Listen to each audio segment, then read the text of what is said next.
घाट आहे गंगेचं मैदान, तर त्या अगोदर आपल्याला एक कल्पना समजून घेणं फार गरजेचं आहे, ती म्हणजे भाबर, तराई, बांगर आणि खादर. आता हे काय आहे, तर आपण जेव्हा पश्चिम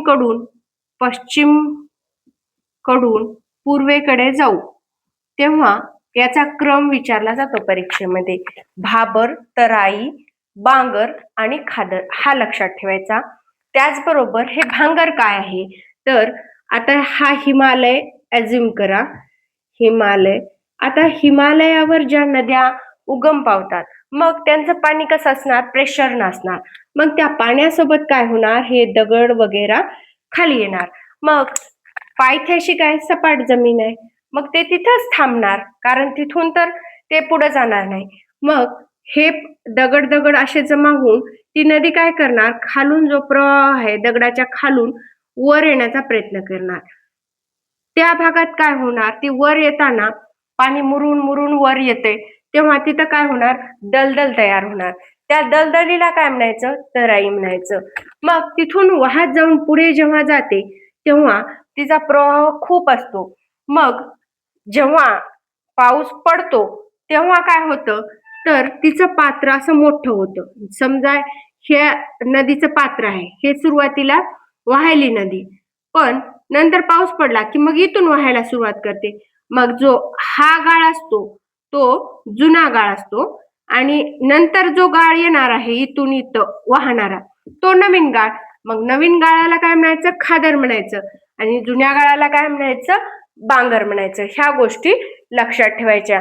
त्यानंतर गंगेच्या मैदानात अप्पर गंगा मैदान किंवा वरील गंगेचं मैदान, मध्य गंगा मैदान आणि निम्न गंगा मैदान असं 3 भागामध्ये आपण गंगेचं मैदानाचं वर्गीकरण करणार आहोत. त्याचबरोबर ब्रह्मपुत्रा मैदानाचा सुद्धा आपण यामध्ये अभ्यास करणार आहोत. यानंतर आपण गंगेचं मैदान अभ्यासणार आहोत. आता ह्या गंगेच्या मैदानामध्ये अप्पर गंगा मैदान, मध्य गंगा मैदान, निम्न गंगा मैदान आपण जे मैदान अभ्यासत असतो त्यामध्ये गंगेचं मैदान खूप मुख्य आहे. ज्यामध्ये अप्पर गंगेचं मैदान पाहत असताना आपल्याला रोहिलखंड ते अवध इथपर्यंत अप्पर गंगेचं मैदान येतं. म्हणजेच काय, तर जो यूपीचा उत्तर पश्चिम भाग आहे तिथपासून लखनौ पर्यंत, म्हणजेच काय, लखनौ हे उत्तर प्रदेशच्या मध्यभागी आहे, तर तिथपर्यंतचा भाग हा गंगेच्या अप्पर गंगा मैदानामध्ये येतो. येथे सगळ्यात जास्त सुपीक जल्लोड माती आहे, ज्यामुळं आपण हरित क्रांती करू शकलो. गहू, ऊस, त्याचबरोबर तांदूळ एवढ्यामध्ये आपण उत्पादन खूप जास्त करतो अप्पर गंगेच्या मैदानामध्ये. आणि पंजाबला जी आपण हरित क्रांती केली 1963 नंतर, ती सुद्धा या सुपीक जमिनीची माती होती, म्हणजे गंगेने जो गाळ वाहून आणला होता सुपीक जल्लोड माती, त्या गाळामुळेच आपण जी हरित क्रांती यशस्वीरित्या पार पडू शकलो. त्यानंतर मध्य गंगा किंवा मध्य गंगेचं मैदान हे पूर्व उत्तर प्रदेश पासून बिहार पर्यंत येतं.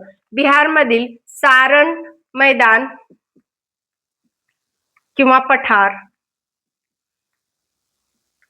त्यानंतर मिथिला मैदान आणि पठार, मगध मैदान आणि पठार हे सर्व बिहार मधील तिन्ही भाग हे मध्य गंगेमध्ये येतात. ही गोष्ट लक्षात ठेवायची, कारण परीक्षेत प्रश्न असा विचारला जातो की सारंग, मिथिला आणि मगध हे कोणत्या गंगेच्या मैदानात येतात, तर ती आहे मध्य गंगा मैदानामध्ये बिहार मधील हा भाग येतो.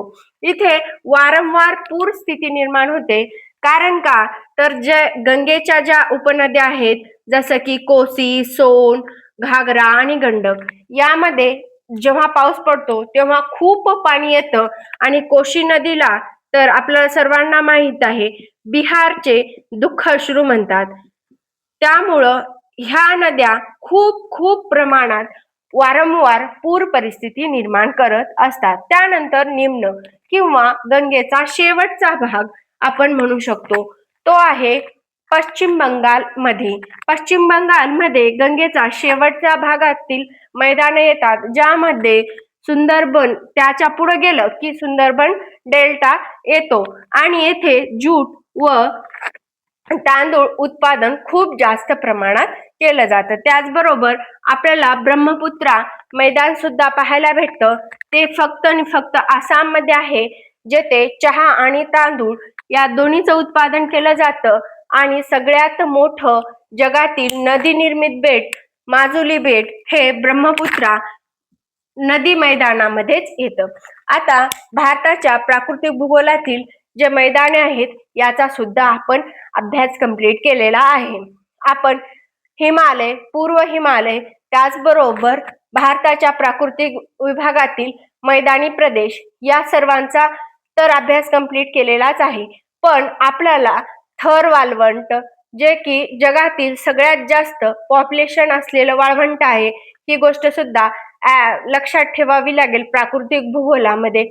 आणि पंजाब मधील जी बॅडलँड आहे, पंजाबमध्ये बॅडलँड कशामुळं, तर जे हिमालयाने वाहून आणलेला भावर प्रदेश आहे तो काही प्रमाणात पंजाबमध्ये येतो आणि त्याला आपण पंजाबची बॅडलँड म्हणून ओळखतो.